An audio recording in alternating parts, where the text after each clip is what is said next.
Yo, rockers and rollers, priests and stoners. Welcome to the Music Makers History Channel. I'm Nick Brody, the rock and roll roadie, coming at you with killer stories about the legends, their gear, and the jaw-dropping tales that is the history of rock and roll.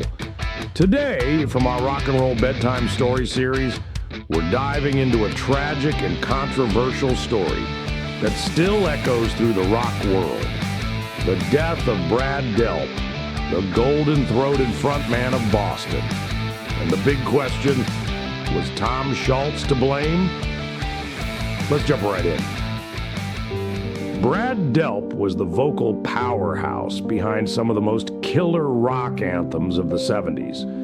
With Boston, he belted out legendary tracks like More Than a Feeling, Peace of Mind, and Amanda. But behind the curtain, the band wasn't just churning out hits, it was a battleground of egos, lawsuits, and bad blood. And on March 9th, 2007, Delp tragically took his own life, leaving behind a gut-wrenching note. I am a lonely soul. Was his bandmate Tom Scholz, the mastermind of Boston's signature sound, the reason Delp hit rock bottom? That's what we're here to untangle. To get the full picture, we got to rewind the tape. Tom Scholz, an MIT brainiac with a passion for shredding, was the mad scientist behind Boston. He cooked up most of their debut album in his own home studio, laying down the tracks himself. That record exploded into a multi-platinum beast, putting Boston on the map.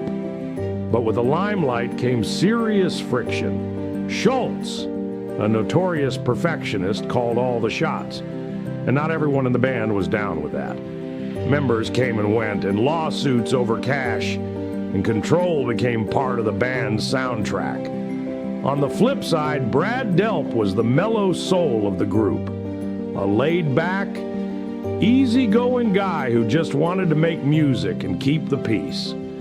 But as the years rolled on, he got caught in the crossfire of Boston's never-ending battles. Some of the ex-bandmates called Scholz a dictator, saying the band's vibe had turned toxic. Delp, always the peacemaker, tried to smooth things over, but it wore him down. By the early 2000s, Delp was wrestling with some heavy demons. A rough breakup sent him into a tailspin, and he was battling serious depression. Reports say he felt the weight of the band's drama crushing him. Meanwhile, Scholz was knee-deep in lawsuits, even going after former bandmates who spoke out against him. Delp was stuck in the middle, torn between loyalty and his own sanity. Then came that fateful day, March 9th, 2007.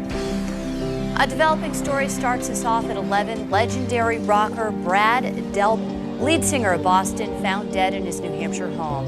Good evening, everyone. Tom is off tonight. Friends and fans are left speechless after hearing of Delp's death. Rest in peace reads a sign outside a bar in Somerville, Mass, where Delp's current band was scheduled to play there tonight. Delp had lived in the Granite State for years and was found today after a call for help at his Atkinson home. WMUR's Heather Hamill there live, beginning our team coverage. Heather? Well, police don't believe that drugs or alcohol had anything to do with Delp's death, but neighbors who live right here on this street, the same street that Delp has lived for close to 10 years, say it certainly has stirred up emotion. And for others, it made them aware that they live so close to a rock star. Delp's fiancée found him in their New Hampshire home. He had locked himself in the bathroom, leaving behind heartbreaking notes to his loved ones. The autopsy ruled it a suicide by carbon monoxide poisoning. The rock world was floored. In the wake of the tragedy, the blame game kicked into overdrive. Some ex-bandmates and media outlets pointed fingers at Scholz, suggesting that the band's hostile environment played a role in Delp's despair. Scholz didn't take that line down. He slapped the Boston Herald with a defamation lawsuit, claiming they painted him as the villain. He fired back, saying Delp's struggles were personal and had nothing to do with band politics. In the end, the lawsuit got tossed. So did Tom Scholz drive Brad Delp to the edge? Legally, no dice. There's no smoking gun that ties him to Delp's heartbreaking decision. But emotionally, psychologically, that's a tough call. One only Delp could truly answer. Band feuds, personal struggles, and mental health all played a role. What's crystal clear is that Delp's death was a brutal loss for his fans, his family, and the rock community. If there's one thing we can learn from this rock tragedy, it's that mental health is no joke, especially in the high-stakes world of fame and fortune. If you or someone you know is struggling, don't go it alone. Reach out. Help is out there. That's a wrap for today's episode. What do you think? Was Tom Scholz unfairly thrown under the tour bus, or was there more to the story? Let me know in the comments. Hit that subscribe button for more deep dives into rock's wildest stories. If you like this video, please smash that subscribe button.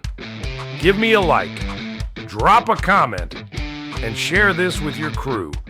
And don't forget to hit that notification bell so you'll know every time we drop a new episode. Help a roadie out. Until the needle drops again. Nick Brody Rock and Roll Roadie. Out. If you like this video, here's another one for you to check out.